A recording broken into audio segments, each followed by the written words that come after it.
एक जंगल में एक शेर रहता था। गीदड़ उसका सेवक था। जोड़ी अच्छी थी। शेरों के समाज में तो उस शेर की कोई इज्जत नहीं थी, क्योंकि वह जवानी में सभी दूसरे शेरों से युद्ध हार चुका था। इसलिए वह अलग थलग रहता था। उसे गीदड़ जैसे चमचे की सख्त जरूरत थी, जो 24 घंटे उसकी चमचागिरी करता रहे। गीदड़ को बस खाने का जुगाड़ चाहिए था। पेट भर जाने पर गीदड़ उस शेर की वीरता के ऐसे गुण गाता कि शेर का सीना फूलकर दुगना चौड़ा हो जाता। एक दिन शेर ने एक जंगली सांड का शिकार करने का साहस कर डाला। सांड बहुत शक्तिशाली था। उसने लात मारकर शेर को दूर फेंक दिया। जब वह उठने को हुआ तो सांड ने फां फां करते हुए शेर को सींगों से एक पेड़ के साथ रगड़ दिया।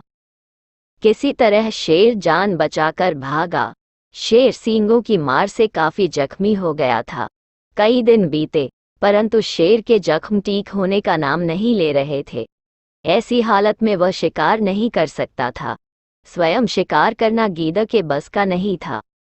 दोनों के भूखों मरने की नौबत आ गई।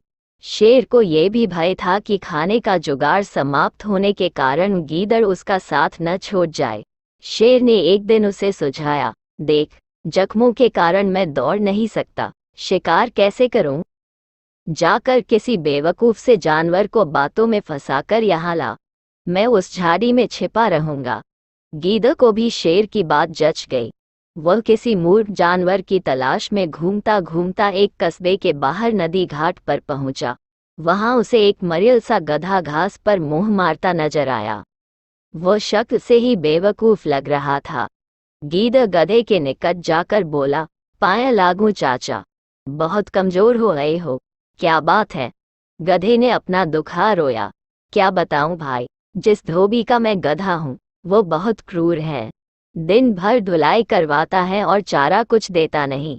गीदड़ ने उसे न्योता दिया, चाचा, मेरे साथ जंगल चलो न, वहां बहुत हरी हरी घास है, खूब चरना, तुम्हारी सेहत बन जाएगी। गधे ने कान फफडाए, राम राम, मैं जंगल में कैसे रहूंगा?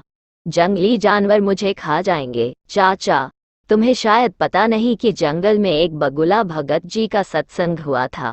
उसके बाद सारे जानवर शाकाहारी बन गए हैं। अब कोई किसी को नहीं खाता। गीदड़ बोला और कान के पास मुंह ले जाकर दाना फेंका। चाचू, पास के कस्बे से बेचारी गधी भी अपने धोबी मालिक के अत्याचारों से तंग आकर जंगल में आ गई। वहां हरी घास खाकर वह खूब लहरा गई है। तुम उसके साथ घर बसा लेना। गधे के दिमाग पर हरी हरी घास और घर बसाने के सुनहरे सपने छाने लगे। वह गीदड़ के साथ जंगल की ओर चल दिया। जंगल में गीदड़ गधे को उसी झाड़ी के पास ले गया जिसमें शेर छिपा बैठा था। इससे पहले कि शेर पंजा मारता, गधे को झाड़ी में शेर की नीली बत्तियों की टह चमकती आंखें नजर आ गईं। वह डरकर उछला, गधा भागा और भागता ही गया।